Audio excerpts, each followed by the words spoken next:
Hey y'all, welcome back to MathRescue. I'm Andre and I make content to take away the stress of learning math. In this video, we're going to figure out how to tell whether a sequence is geometric or not. Then we're going to represent it on a graph so you can see the pattern it creates. Take a deep breath. We're going to take this slow, break it apart step by step, and make it feel super easy. Let's talk about it. So you might remember us mentioning and talking about sequences when we did arithmetic sequences. A sequence is just kind of like a number pattern.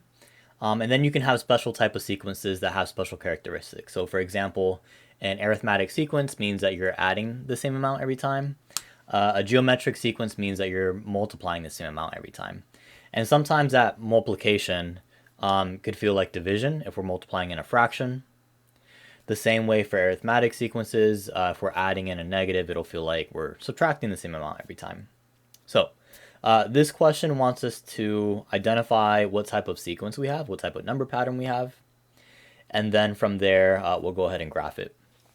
So I see that we go from 2 to 6, from 6 to 18, and then from 18 to 54. So my brain is kind of screaming at me there. It looks like we're multiplying 3 every time.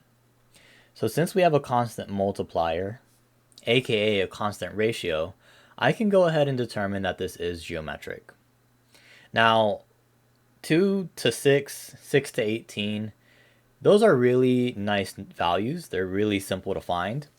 But if for whatever reason you have some type of crazier pattern, what you can do is you can always divide by what comes before. So for example, I could do 18 divided by 6, and that would have also revealed the ratio of 3. And I could have done 6 divided by 2, and that would have also revealed the ratio of 3. As well as doing 54 divided by 18. That again would have given me the same ratio of 3. All right, so our pattern is geometric. And the next thing I want to do is find 2 more sequences, and then I'm going to go ahead and graph it.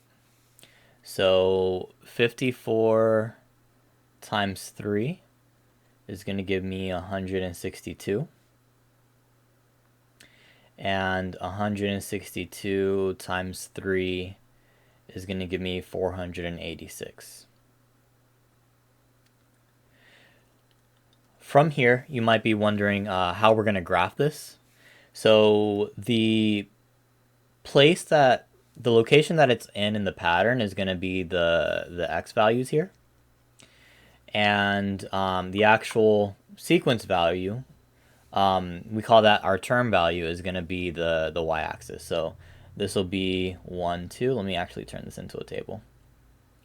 Sorry, I like when my lines are straight. That'll be 2, 6.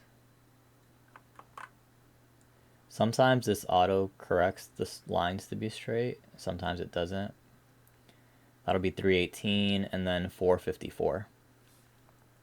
And then we have 5, 162 and 6, 486.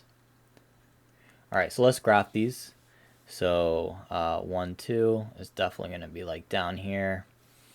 2, 6, 25 will be like right here. So this should be like 12. So 2, 6 is also going to be super low down here. Next is 318. So that'll be, now we're starting to get some upward movement. 454 should be right here at 50. 5, 162.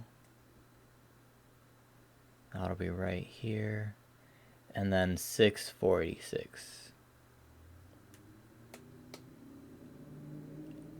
All right. So there's the graph of our sequence. Oh, my head was in the way the whole time. Let me go ahead and move that over. All right, there it is. So there's a graph of our sequence. Geometric sequences do fall under the exponential family. So that's why we see it growing exponentially in this case. Alrighty, I'm Andre with MathRescue. If you found this video helpful, please like and subscribe to support the channel. I post videos regularly. My goal is to make you feel super confident in math. Alright, see you in the next one.